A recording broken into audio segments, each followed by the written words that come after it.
அனைவருக்கும் வணக்கம். 2025 குரூப் 2 மற்றும் 2 எக்ஸாமுக்கான ஃப்ரீ டெஸ்ட் பேட்ச் நம்ம பார்த்துட்ருக்கோம். அதன்படி டெஸ்ட் 3 பொது அறிவு தேர்வுக்கான டெஸ்ட் 3 தான் நம்ம பார்க்க போகிறோம். பாலிட்டியிலிருந்து கேள்வி எடுத்திருக்கோங்க. 40 கேள்வி எடுத்திருப்போம். இந்த 40 கேள்வியில் நீங்கள் ஒரு 30 கேள்வி ஆன்சர் பண்ணாலே நல்லா படிச்சிருக்காதான் அர்த்தம். ஏன்னா கொஷின்ஸ் எல்லாமே ஸ்டாண்டர்டாக எடுத்திருக்கோம். கீழே டிஸ்கிரிப்ஷனில் கொஷின் பேப்பர் இருக்கும், டவுன்லோட் பண்ணி நீங்கள் எழுதிடுங்க. எழுதிட்டு ஆன்சர் செக் பண்ணுறதுக்கு இந்த வீடியோ பாருங்கள். அதே போல் வாட்ஸ்அப் குரூப் கொடுத்துருப்போம், அந்த குரூப்பில் போய் ஜாயின் பண்ணிக்கோங்க. ஏன்னா அடுத்தடுத்த தேர்வுக்கான கொஸ்டின் பேப்பர் எல்லாமே உங்களுக்கு வாட்ஸ்அப் குரூப்பில் தான் வரும். மறக்காமல் வாட்ஸ்அப் குரூப்லேயும் ஜாயின் பண்ணிக்கோங்க. அதே போல் டெஸ்ட் 1 டெஸ்ட் 2 இந்த 2 டெஸ்ட்டையும் எழுதிருங்க. இந்த 40 கேள்வியும் பாலிட்டியிலிருந்து எடுத்திருக்கோம். எந்தெந்த டாப்பிக்கள் பாருங்கள். ஒன்றிய நிர்வாகம், மாநில நிர்வாகம், உள்ளாட்சி அமைப்புகள், இங்கிருந்து தான் இந்த 40 கேள்வியும் எடுக்கப்பட்டிருக்கு.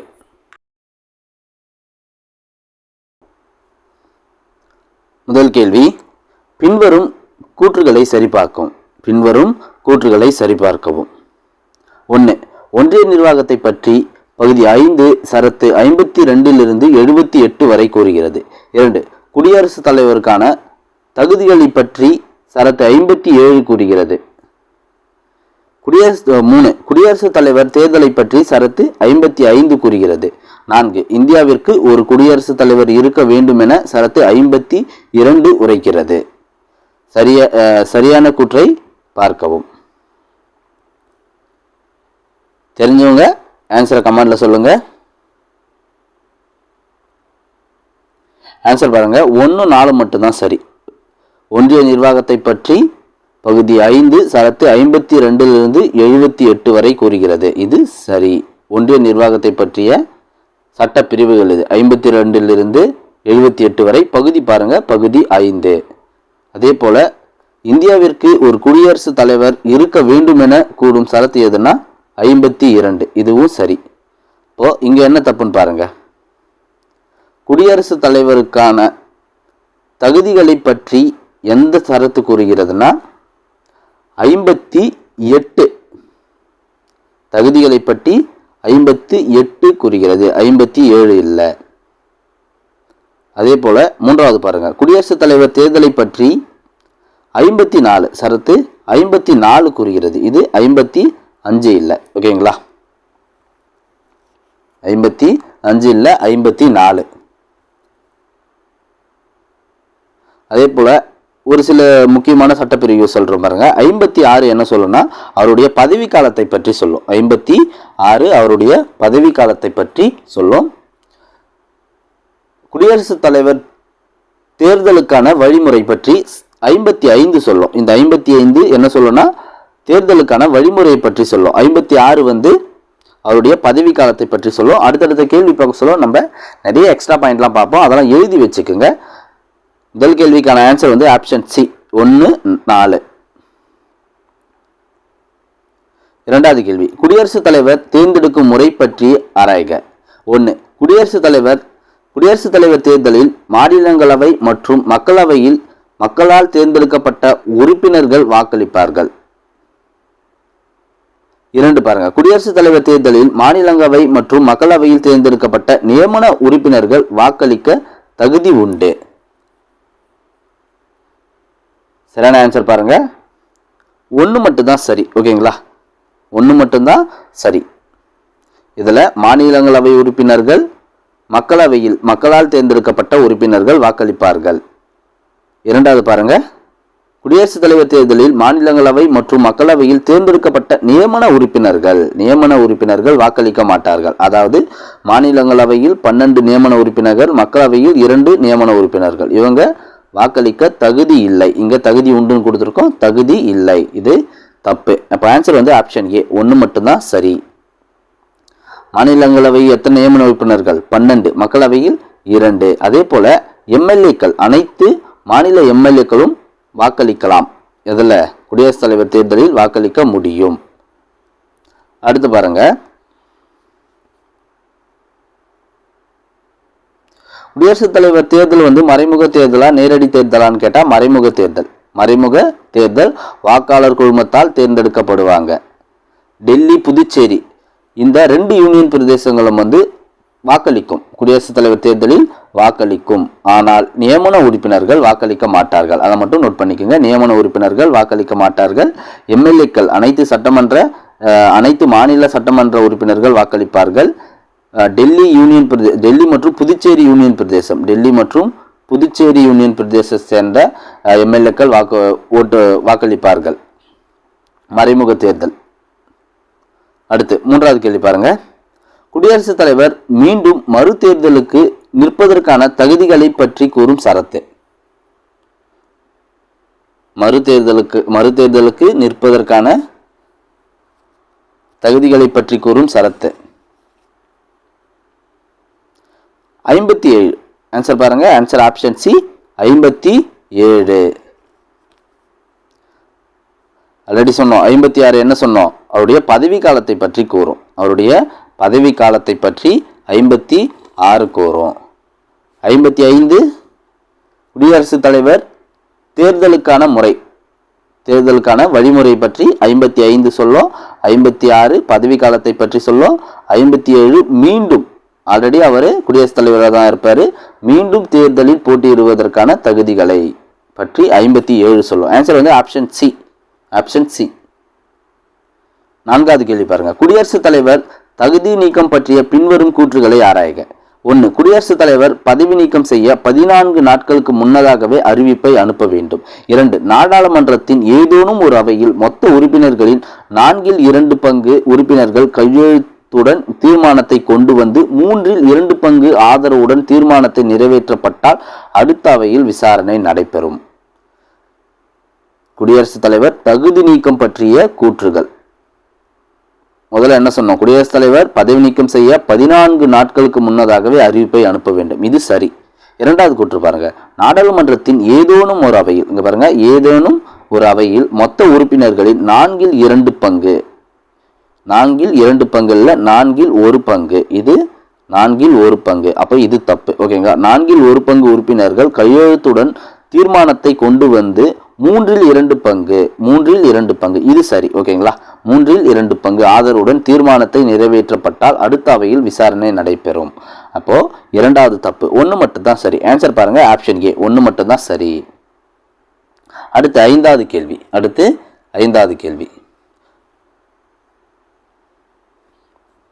பின்வரும் கூற்றுகளை ஆராய்க. 1. அவசர சட்டம் வெளியிட குடியரசுத் தலைவரின் அதிகார சட்டப்பிரிவு 213 வரையறுத்து கூறப்பட்டுள்ளது. 2 பாருங்க.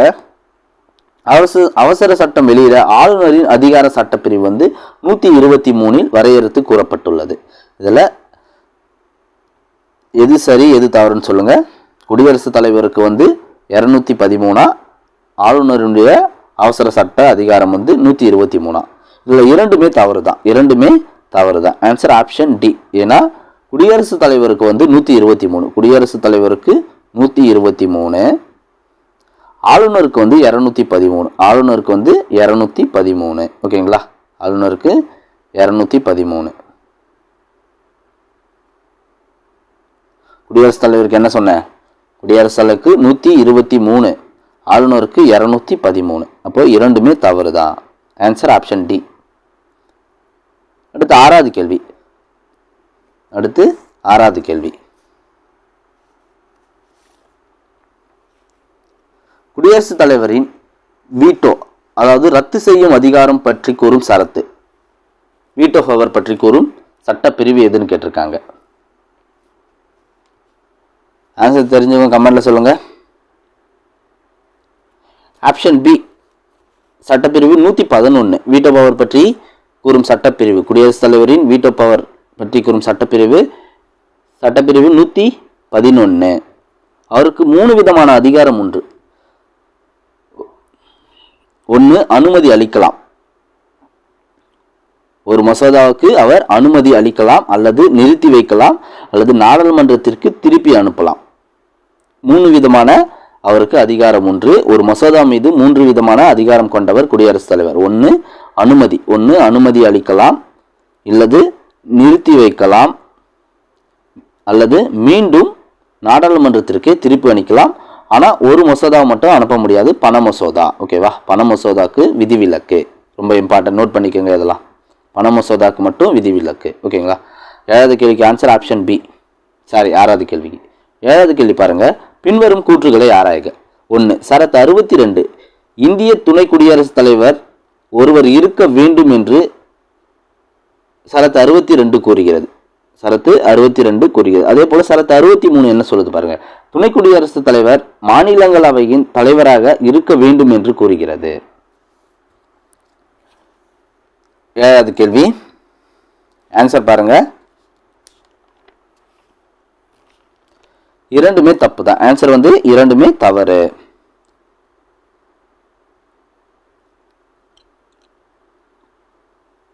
என்னன்னு சொல்றேன் பாருங்க.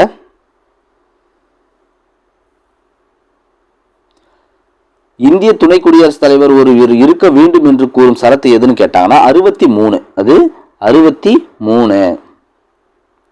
அதே போல துணை குடியரசுத் தலைவர் மாநிலங்களவையின் தலைவராக இருக்க வேண்டும் என்று கூறும் சரத்து எதுன்னு கேட்டாங்கன்னா 64. 64 ரெண்டுமே தப்பு தான். இந்திய துணை குடியரசுத் தலைவர் ஒருவர் இருக்க வேண்டும் என்று கூறும் சரத்து 63. துணை குடியரசுத் தலைவர் தான் மாநிலங்களவையின் தலைவர். மாநிலங்களவையின் தலைவர் யாரு? துணை குடியரசுத் தலைவர் தான் மாநிலங்களவையின் தலைவராக செயல்படுவார். இது சட்டப்பிரிவு 64 கூறுகிறது. மாநிலங்களவையின் துணைத் தலைவராக அங்குள்ள ஒரு உறுப்பினரே செயல்படுவார். ஒரு நாடாளுமன்ற உறுப்பினரே துணைத் தலைவராக செயல்படுவார். அடுத்த கேள்வி பாருங்க. 8வது கேள்வி. துணை குடியரசுத் தலைவர் பதவி காலத்தை பற்றி கூறும் சரத்து. துணை குடியரசுத் தலைவர் பதவி காலத்தை பற்றி கூறும் சட்டப்பிரிவு. சட்டப்பிரிவு 67. சரத்து 67 தான் அவருடைய பதவி காலத்தை பற்றி கூறுகிறது. அடுத்து 9வது கேள்வி. பின்வரும் கூற்றுகளை ஆராய்க. பின்வரும் கூற்றுகளை ஆராய்க.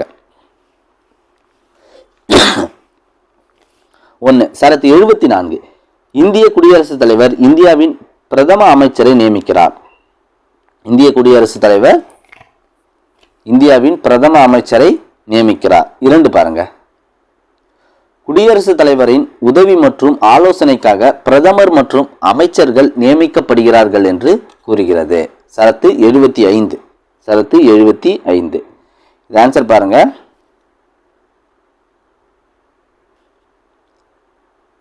ஆன்சர் இரண்டுமே தவறு தான். இரண்டுமே தவறு தான். என்ன தவறுன்னு பாருங்க. 74 சட்டப்பிரிவு 74 என்ன சொல்லுதுன்னா குடியரசுத் தலைவரின் உதவி மற்றும் ஆலோசனைக்காக பிரதமர் மற்றும் அமைச்சர்கள் நியமிக்கப்படுகிறார்கள் என்று சட்டப்பிரிவு 74 சொல்லுது. 75 என்ன சொல்லுன்னா இந்திய குடியரசுத் தலைவர் இந்தியாவின் பிரதம அமைச்சரை நியமிக்கிறார். இந்திய குடியரசுத் தலைவர் இந்தியாவின் பிரதம அமைச்சரை நியமிக்கிறார் என்று சட்டப்பிரிவு 75 சொல்லும். ரெண்டுமே மாற்றி கொடுத்துருக்கேன். Answer option D. இரண்டுமே தவறு தான். அடுத்து 10வது கேள்வி. அமைச்சரவையின் அனைத்து முடிவுகளையும் பிரதமர் குடியரசுத் தலைவரிடம் தெரிவிப்பார் என்று எந்த சட்டப்பிரிவு கூறுகிறது? எந்த சட்டப்பிரிவு கூறுகிறது? தெரிஞ்சவங்க கமெண்ட்ல ஆன்சர் சொல்லுங்க. சட்டப்பிரிவு 78.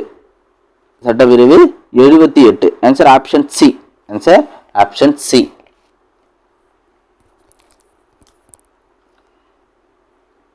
11வது கேள்வி. பின்வரும் கூற்றுகளை ஆராய்க. கூற்று 1. நாடாளுமன்ற உறுப்பினராக இல்லாத ஒருவர் 6 மாதங்களுக்கு பிரதமராக நியமிக்கப்படலாம். கூற்று 2. பிரதமராக தேர்ந்தெடுக்க வேண்டிய நபர் மக்களவையில் இருந்து தான் தேர்ந்தெடுக்க வேண்டும். மாநிலங்களவையிலிருந்து தேர்ந்தெடுக்க முடியாது. மாநிலங்களவையிலிருந்து தேர்ந்தெடுக்க முடியாது. 2 கூற்றுகளையும் பாருங்க. ஆன்சர் பாருங்க. கூற்று 1 மட்டும்தான் சரி. 2ல என்ன தப்புன்னு பாருங்க. பிரதமராக தேர்ந்தெடுக்க வேண்டிய நபர் மக்களவையில் இருந்து தான் தேர்ந்தெடுக்க வேண்டும் சொல்லியிருக்கல, அது தப்பு. மக்களவையில் இருந்தும் தேர்ந்தெடுக்கலாம், மாநிலங்களவையிலிருந்தும் தேர்ந்தெடுக்கலாம். 2 அவையிலிருந்து அவர் தேர்ந்தெடுக்கப்படலாம். ஆனால் அவர் 6 மாதங்களுக்குள் 6 மாதங்களுக்குள் சட்டமன்ற நாடாளுமன்ற உறுப்பினராக மாற வேண்டும். ஓகேவா? 6 மாதத்துக்குள் அவர் 6 மாதத்திற்கு பிறகு அவர் நாடாளுமன்ற உறுப்பினராக மாற வேண்டும். ஓகேவா? இதில் 1 மட்டும் தான் சரி. ஓகேங்களா?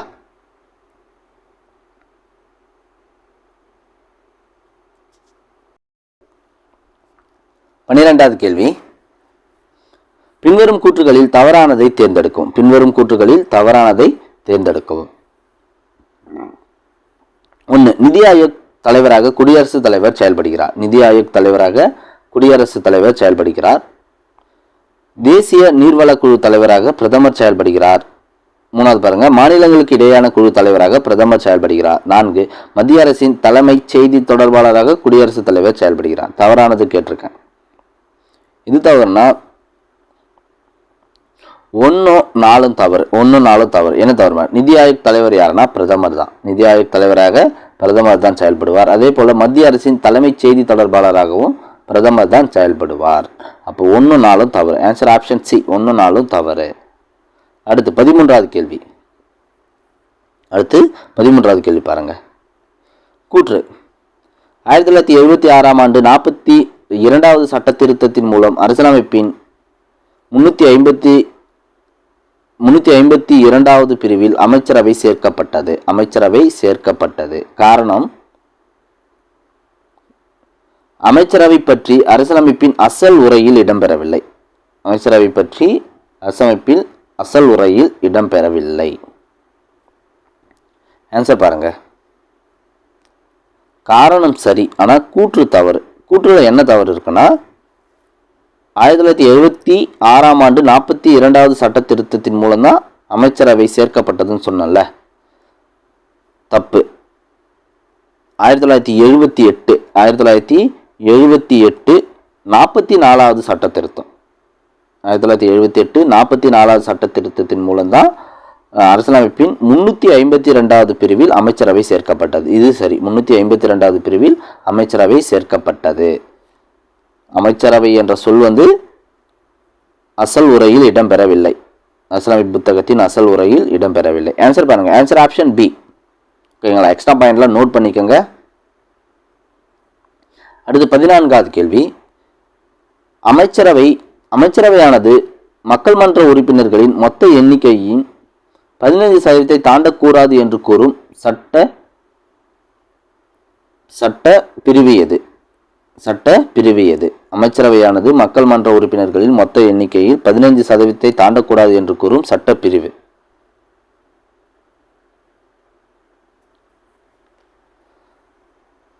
தெரிஞ்சவங்க ஆன்சர் பண்ணுங்க. ஆர்டிகல் 75, சட்டப்பிரிவு 75. Answer option C. அடுத்து 15வது கேள்வி. அமைச்சர்களின் சம்பளத்தை பற்றி எந்த அட்டவணை குறிப்பிடுகிறது? அமைச்சர்களின் சம்பளத்தை பற்றி எந்த அட்டவணை குறிப்பிடுகிறது?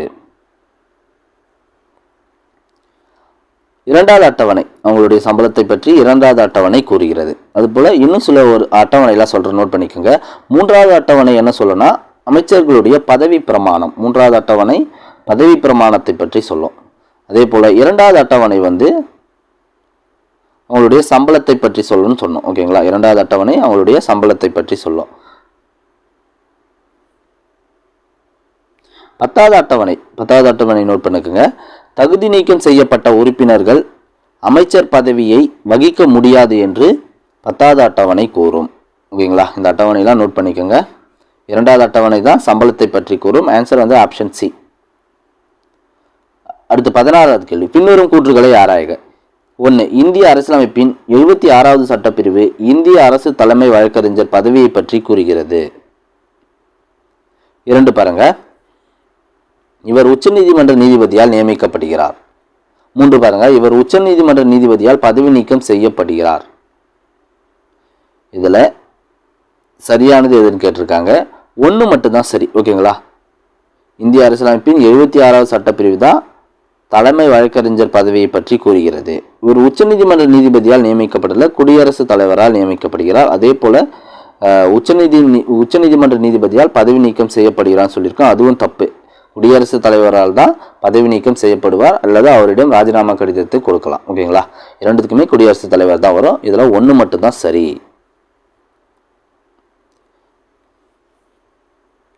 அதே போல இந்த வழக்கறிஞருக்கு நிறைய பவர் இருக்கு. இந்தியாவில் உள்ள எந்த நீதிமன்றத்தில் ஒன்றா இவர் போய் வாதாடலாம், விசாரணை நடத்தலாம். அதே போல் எம்பிங்களுக்கு என்னென்ன சலுகை இருக்கோ அந்த சலுகைலாம் இந்த வழக்கறிஞருக்கு இருக்குது. ஓகேங்களா? இந்தியாவின் தலைமை வழக்கறிஞர், அரசு தலைமை வழக்கறிஞருக்கு எம்பிக்களுக்கு என்னென்ன சலுகை கொடுக்குறாங்களோ அதே சலுகை இவருக்கும் கொடுப்பாங்க. இந்தியாவில் எந்த நீதிமன்றத்தில் வந்தாலும் இவரால் வாதாட முடியும், விசாரணை நடத்த முடியும். ஆன்சர் பாருங்கள், ஆன்சர் 1 மட்டும்தான் சரி. எக்ஸ்ட்ரா பாயிண்ட்லாம் நோட் பண்ணிக்கோங்க. 17வது கேள்வி, பொது சொத்துக்களின் பாதுகாவலர் யார்? பொது சொத்துக்களின் பாதுகாவலர் யார்? இந்திய கணக்காய்வார். ஆன்சர் ஆப்ஷன் சி, இந்திய கணக்காய்வார், CAG.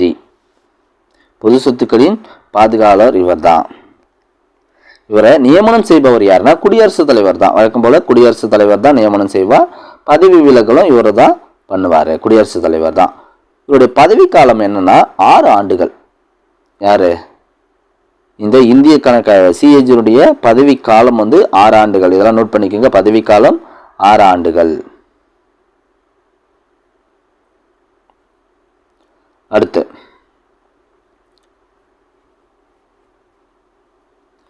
18வது கேள்வி, ராஜ்சபா பற்றி கூறும் சரத்து என்ன?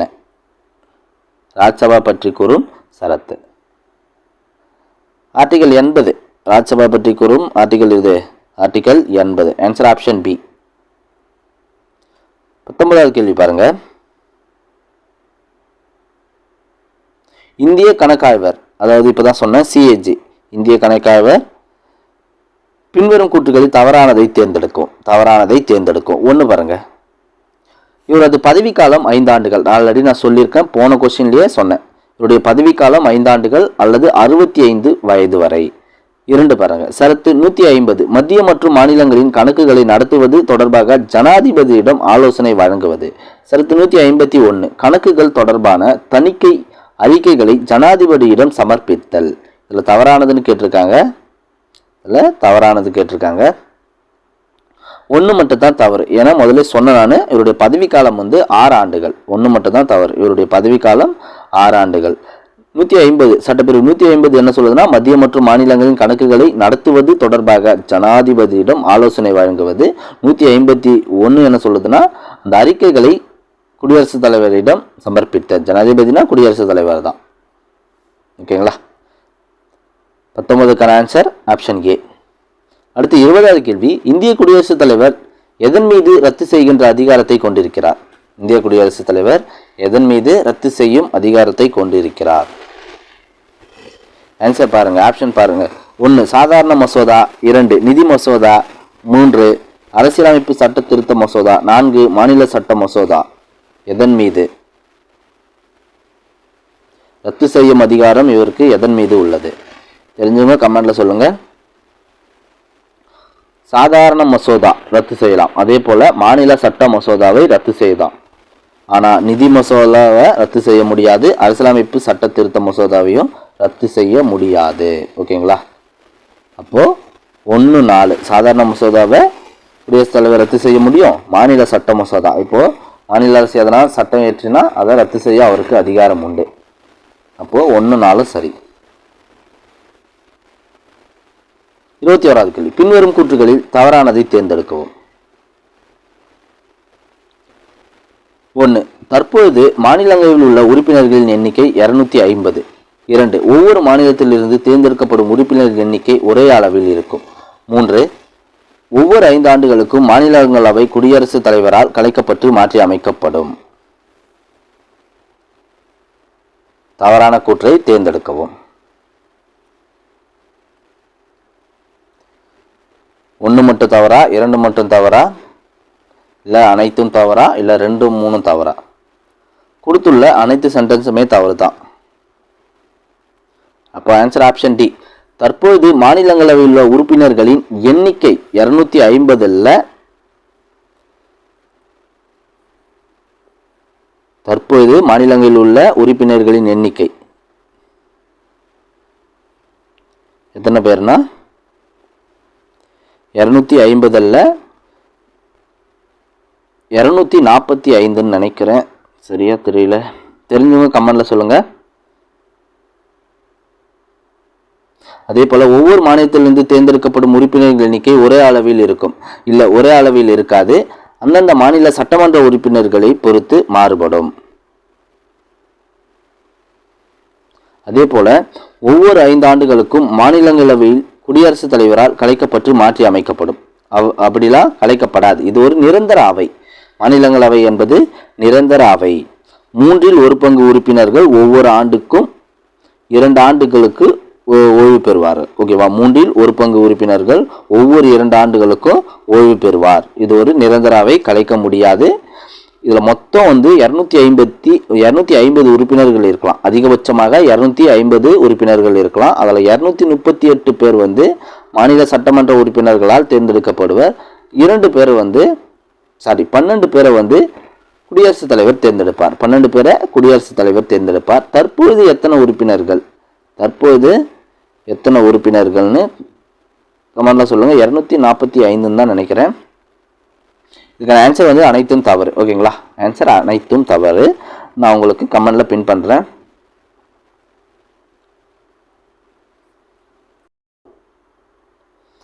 அடுத்து 22வது கேள்வி. பின்வரும் கூற்றுகளை ஆராய்க. கூற்று 1, சரத்து 85, அது சட்டப்பிரிவு 85 மக்களவை உறுப்பினர் ஆவதற்கான தகுதிகளை பற்றி கூறுகிறது.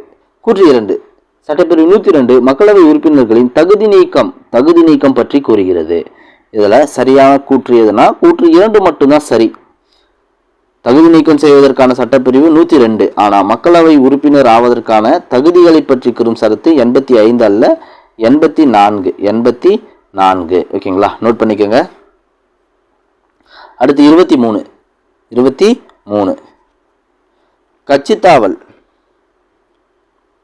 கட்சித்தாவல் தடை சட்டம் 1985 எந்த அரசியலமைப்பு சட்ட திருத்தினால் கொண்டு வரப்பட்டது? ரொம்ப இம்பார்ட்டன்ட். 1955 எந்த அரசியலமைப்பு சட்ட திருத்தினால் கொண்டு வரப்பட்டதுன்னா 52வது சட்ட திருத்தம். 52வது சட்ட திருத்தம்.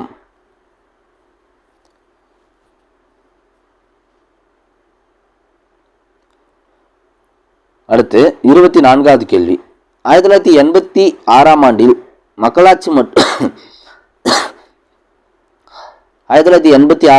மக்களாட்சி மற்றும் மேம்பாட்டிற்காக பஞ்சாயத்து நிறுவனங்கள் புத்துயிர்ப்பிக்க அமைக்கப்பட்ட குழு எது? எல்எம் சிங்வி குழு. எந்த ஆண்டு பாருங்க? 1986 தான் அமைக்கப்பட்டிருக்கு. 1986 தான் எல்எம் சிங்வி குழு அமைக்கப்பட்டிருக்கு. 25 பின்வரும் கூற்றுகளில் சரியானதை தேர்ந்தெடு. 1, இந்திய அரசியலமைப்பின் சரத்து 110 பண மசோதாவினை பற்றி கூறுகிறது. சரத்து 110 பண மசோதாவினை பற்றி கூறுகிறது. 2 பாருங்க, ஒரு மசோதா பண மசோதாவா அல்லது இல்லையா என்பதை தீர்மானம் செய்வது குடியரசுத் தலைவர். 3, பண மசோதாவை மக்களவையில் அறிமுகம் செய்ய குடியரசுத் தலைவரின் அனுமதி தேவை. இதெல்லாம் சரியான கூற்று கேட்டிருக்காங்க. சரியான கூற்று எதுனா 1, 3 தான் சரி. 1, 3 தான் சரி. ஓகேவா? இந்திய அரசியலமைப்பின் சரத்து 110 பண மசோதாவினை பற்றி கூறுகிறது. அதே போல பண மசோதாவை மக்களவையில் அறிமுகம் செய்ய குடியரசுத் தலைவரின் அனுமதி தேவை. 2ல என்ன தவறுனா ஒரு மசோதாவை பண மசோதாவா இல்லையா என்று தீர்மானம் செய்யும் அதிகாரம் குடியரசுத் தலைவருக்கு அல்ல, சபாநாயகருக்கு தான் இருக்கு. யாருக்கு? சபாநாயகருக்கு தான் இருக்கு. ஓகேங்களா? சபாநாயகருக்கு தான் இருக்கு. அதே போல ஆண்டு நிதிநிலை அறிக்கை, இதையும் நோட் பண்ணிக்கோங்க. ஆர்டிகல் 112 ஆண்டு நிதிநிலை அறிக்கை பற்றி கூறும். சரத்து 112. இந்த பண மசோதா இருக்குல்ல, ஆர்டிகல் 110, இந்த பண மசோதாவை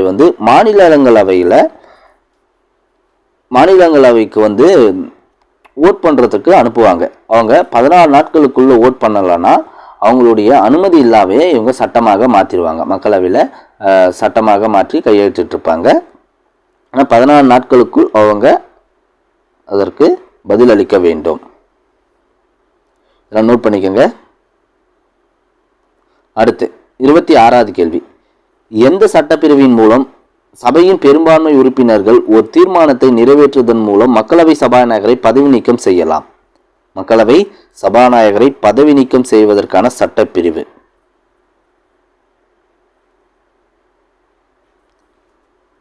ஆர்டிகல் 94, சட்டப்பிரிவு 94. அப்போ சபாநாயகரை தேர்வு செய்வதற்கான சட்டப்பிரிவு எதுன்னு கேட்டாங்கன்னா 93. 3. சபாநாயகர் இவர் தான் மக்களவையினுடைய தலைவராக செயல்படுவார். இது நோட் பண்ணிக்கோங்க. மக்களவை தலைவர் யாருன்னு கேட்டாங்கன்னா சபாநாயகர். அப்போ மாநிலங்களவையின் தலைவர் யாரு? மாநிலங்களவையின் தலைவர் துணை குடியரசுத் தலைவர். துணை குடியரசுத் தலைவர் தான் மாநிலங்களவையின் தலைவர். ஓகேங்களா? அடுத்து 27வது கேள்வி. மாநிலங்களவை தலைவர் யாரால் தேர்ந்தெடுக்கப்படுகிறார்?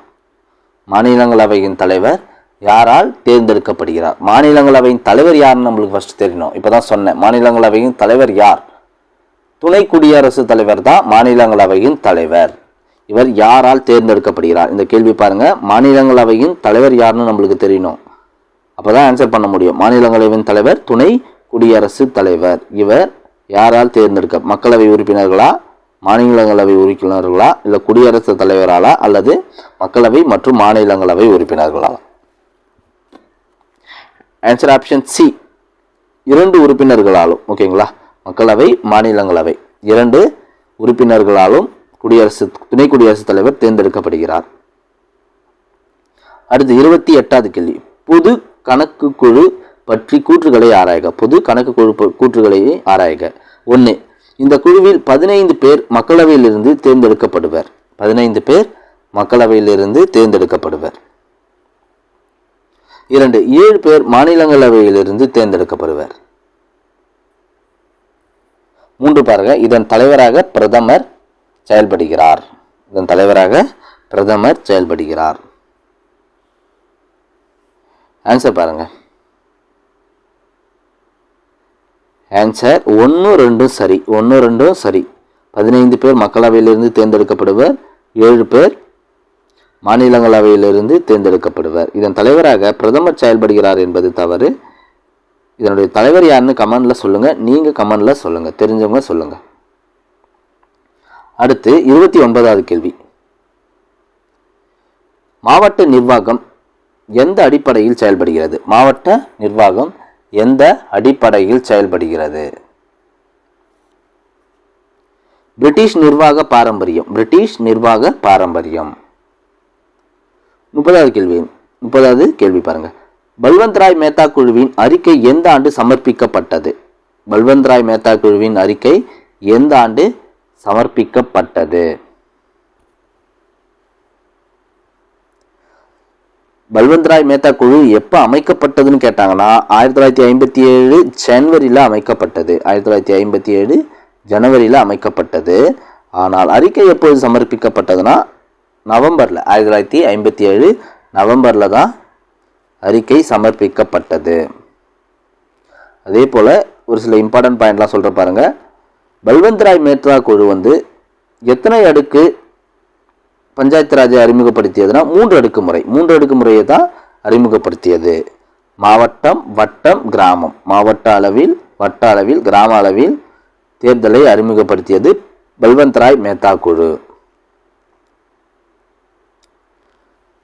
இந்த குழுவோட அறிக்கையை பின்பற்றி தான் முதலாக உள்ளாட்சி, அதாவது பஞ்சாயத்து ராஜ் அறிமுகம் செய்யப்பட்ட மாநிலமாக ராஜஸ்தான் அமைந்திருந்தது. ராஜஸ்தான்ல நகவூர் மாவட்டத்தில் தான் நேருக்கு முதலாக அடிக்கல் நாட்டுவார்னா எந்த ஆண்டுனா 1959 அக்டோபர் 2 தான் நேரு அடிக்கல் நாட்டுவார். எல்லாமே நோட் பண்ணிக்கோங்க. 1959 அக்டோபர் 2 நேரு அடிக்கல் நாட்டுவார். எங்கன்னா ராஜஸ்தான்ல நகவூர் மாவட்டத்தில் தான் அடிக்கல் நாட்டுவார். அதே போல் 3 அடுக்கு முறையை தான் பல்வந்த் ராய் மேத்தா குழு பரிந்துரைக்கும். மாவட்டம், வட்டம், கிராம அளவில்.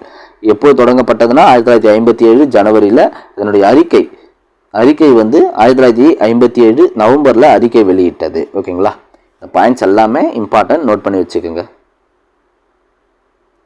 அடுத்து பின்வரும் கூற்றுகளில் தவறானதை தேர்ந்தெடுக்கவும். பின்வரும் கூற்றுகளில் தவறானதை தேர்ந்தெடுக்கவும். ஏ, ஆப்ஷன் ஏ பாருங்க. பஞ்சாயத்து ராஜ் தேர்தலுக்கான குழு. பஞ்சாயத்து ராஜ் தேர்தலுக்கான குழு கே சந்தானம். அதே போல பி பாருங்க. பஞ்சாயத்து ராஜ் பற்றிய ஆய்வு தலைவர் ஈஸ்வரன். 3. சி பஞ்சாயத்து ராஜ் பயிற்சி மையங்களுக்கான குழு ஜி ராமச்சந்திரன். பஞ்சாயத்து ராஜ் நிதி பற்றிய ஆய்வு குழு வி ஆர் ராவ். இதில் தவறானது கேட்டிருக்கேன். தவறானது ஆப்ஷன் டி தவறு. ஏன்னா பஞ்சாயத்து ராஜ் நிதி பற்றிய குழுவும் கே சந்தானம் தான். கே சந்தானம் தான் இதுக்கும் ஆன்சர். ஓகேங்களா, கே சந்தானம். ஆன்சர் வந்து ஆப்ஷன் டி. அதே போல 5 ஆண்டு திட்டம் உருவாவதற்கான பணிக்குழு, அதற்கு தலைவராக இருந்தவர் யாருன்னா என் ராமகிருஷ்ண ஐயர். என் ராமகிருஷ்ண ஐயர் வந்து அதற்கு தலைவராக இருந்தார். 5 ஆண்டு திட்டம் உருவாவதற்கான பணிக்குழு தலைவர் ராமகிருஷ்ண ஐயர். நோட் பண்ணிக்கோங்க, அதுவும் இம்பார்ட்டன்ட். 32வது கேள்வி பாருங்க. 73வது திருத்தத்தின் கீழ் பஞ்சாயத்து ராஜ் சட்டம் எப்பொழுது அமுலுக்கு வந்தது? பஞ்சாயத்து ராஜ் சட்டம் எப்பொழுது அமுலுக்கு வந்தது? ரொம்ப இம்பார்ட்டன்ட் கேள்வி. 1993 ஏப்ரல் 24. ஏப்ரல் 24.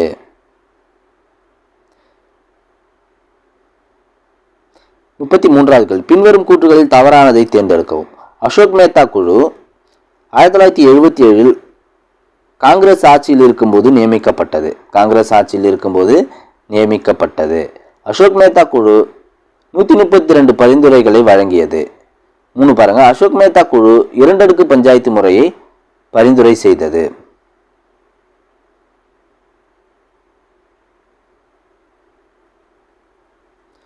சரியான ஆன்சர் பாருங்க. தவறான கூற்று கேட்டிருக்கேன். 1 மட்டும்தான் தவறு. 1 மட்டும்தான் தவறு. அசோக் மேத்தா குழு காங்கிரஸ் ஆட்சியில் இருந்தபோது அமைக்கப்பட்டதுன்னு சொல்லியிருக்கேன்ல, அது தப்பு. ஜனதா ஆட்சியில் இருக்கும்போது தான் அசோக் மேத்தா குழு அமைக்கப்பட்டது, ஜனதா தளம். மீதமுள்ள 2மே சரிதான். அசோக் மேத்தா குழு 1932 பரிந்துரைகளை 132 பரிந்துரைகளை வழங்கியது. 2 அடுக்கு முறையை பரிந்துரை செய்தது. பல்வந்த் ராய் மேத்தா குழு 3 அடுக்கு முறை, இது வந்து 2 அடுக்கு முறையை பரிந்துரை செய்தது. அது வந்து 1957 ஜனவரியில் அமைக்கப்பட்டது. இது வந்து 1977 அமைக்கப்பட்டது. இதனுடைய அறிக்கை வந்து நவம்பரில் சப்மிட் பண்ணாங்க. இதெல்லாமே ரொம்ப இம்பார்ட்டன்ட், ரிப்பீட்டடாக கேட்டுட்டு இருப்பாங்க. அதனால நீ ரீகால் பண்ணிட்டே இருங்க எல்லாத்தையும். அதே போல் இன்னும் 2 குழுக்கள் இருக்கு, இம்பார்ட்டன்டான குழு. என்னென்ன குழுனா ஜிவிகே ராவ் குழு, ஜிவிகே ராவ் குழு, எல்எம் சிங்வி குழு, எல்எம் சிங்வி குழு, 2மே இம்பார்ட்டன்ட். ஜிவிகே ராவ் குழு வந்து 1985 அமைச்சிருப்பாங்க. எல்எம் சிங்வி குழு வந்து 1986 அமைச்சிருப்பாங்க. இந்த குழு தான் வந்து எந்த குழு? ஜிவிகே ராவ் குழு. இந்த குழு தான் வந்து பஞ்சாயத்து ராஜை வேறில்லாத புற்கள் என்று விமர்சனம் செய்யும். வேறில்லாத புற்கள் என்று விமர்சனம் செய்யும். அதன் பிறகு தான் உள்ளாட்சியை அரசியலமைப்பு சட்டத்தில் இணைப்பாங்க. பஞ்சாயத்து ராஜை அரசியலமைப்பு சட்டத்தில் இணைப்பாங்க. இது ரொம்ப இம்பார்ட்டன்ட். வேறில்லாத புற்கள் என்று விமர்சனம் செய்யும் குழு எதுன்னு கேட்டாங்கன்னா ஜிவிகே ராவ் குழு. எந்த ஆண்டு அமைக்கப்பட்டது? 1985. 34வது கேள்வி. பின்வரும் கூற்றுகளை சரிபார்க்கவும். 1. ராஜீவ்காந்தி அரசு 1989 ஜூலையில் 64வது சட்ட திருத்தத்தின் மூலம் பஞ்சாயத்து ராஜை அரசமைப்பு சட்டத்தில் இணைக்க முயற்சித்தது. இந்த சட்ட திருத்தமானது மக்களவையில் தோல்வியடைந்தது, ஆனால் மாநிலங்களவையில் வெற்றியடைந்தது. எந்த ஆண்டுன்னு பாருங்க, 1989 ஜூலையிலேயே ராஜீவ்காந்தி ட்ரை பண்ணியிருக்காரு 64வது சட்ட திருத்தத்தின் மூலம். ஆனால் மக்களவையில் தோல்வி அடைந்திருக்கு, மாநிலங்களவையில் வெற்றி அடைந்திருக்குன்னு கொடுத்துருக்கேன். எது சரி? 1 மட்டும் தான் சரி. ஓகேங்களா, இந்த ஆண்டு சரிதான். 1989 ஜூலையில் 64வது சட்டத்தின் மூலம் இவர் ட்ரை பண்ணியிருக்காரு. ஆனால் அது வந்து மக்களவையில் வெற்றி அடைஞ்சிருச்சு, மாநிலங்களவையில் தோல்வி அடைந்திருக்கு. மக்களவையில் வெற்றி அடைந்திருக்கு, மாநிலங்களவையில் தோல்வி அடைந்திருக்கு. ஆன்சர் வந்து ஆப்ஷன் ஏ, 1 மட்டும் சரி. அடுத்து 35வது கேள்வி. தமிழ்நாட்டில் தற்பொழுது ஒரு வருடத்திற்கு எத்தனை முறை கிராம சபை கூட்டம் நடைபெறுகிறது? கிராம சபை கூட்டம் ஒரு வருடத்திற்கு எத்தனை முறை நடைபெறுகிறது? தெரிஞ்சவங்க கமெண்ட்ல சொல்லுங்க ஆன்சரை. 6 முறை. எத்தனை முறை? 6 முறை நடைபெறும். அதோட டேட்லாம் உங்களுக்கு தெரியுமா? 6 முறை நடைபெறும். தற்பொழுது தமிழகத்தில் 6 முறை நடைபெறுகிறது. ஜனவரி 26, ஒன்று வந்து ஜனவரி 26. அடுத்து அக்டோபர் 2 நடைபெறும், மே 1 நடைபெறும், ஆகஸ்ட் 15 நடைபெறும், மார்ச் 22 நடைபெறும், நவம்பர் 1 நடைபெறும். நவம்பர் 1 நடைபெறும். இந்த 6 டேட்டும் ரொம்ப முக்கியம். கிராம சபை கூட்டம் 6 முறை தமிழகத்தில் ஒரு வருடத்திற்கு நடைபெறும். ஜனவரி 26, அக்டோபர் 2, மே 1, ஆகஸ்ட் 15, மார்ச் 22, நவம்பர் 1. நவம்பர் 1 வந்து உள்ளாட்சி தினம். மார்ச் 22 வந்து என்னன்னா உலக தண்ணீர் தினம். உலக தண்ணீர் தினம். ஆகஸ்ட் 15 நம்மளுக்கு தெரியும். மே 1 உழைப்பாளர் தினம். அக்டோபர் 2 காந்தி ஜெயந்தி. ஜனவரி 26 குடியரசு தினம். ஓகேங்களா? அடுத்து 36வது கேள்வி. பின்வரும் கூற்றுகளை ஆராய்க. பின்வரும் கூற்றுகளை ஆராய்க. 1. 73வது சட்ட திருத்தம் கிராம பஞ்சாயத்து. 2. 74வது சட்ட திருத்தம் நகர பஞ்சாயத்து. சரியா? 73வது சட்ட திருத்தம் கிராம பஞ்சாயத்து, 74வது சட்ட திருத்தம் நகர பஞ்சாயத்து. சரியானா? இரண்டுமே சரிதான். இரண்டுமே சரிதான். அடுத்து 37வது கேள்வி. மேயர் எந்த அமைப்பின் தலைவராக இருப்பார்? மேயர் எந்த அமைப்பின் தலைவராக இருப்பார்? மேயர் வந்து மாநகராட்சியின் தலைவர். மேயர் மாநகராட்சியின் தலைவராகத்தான் மேயர் செயல்படுவார்.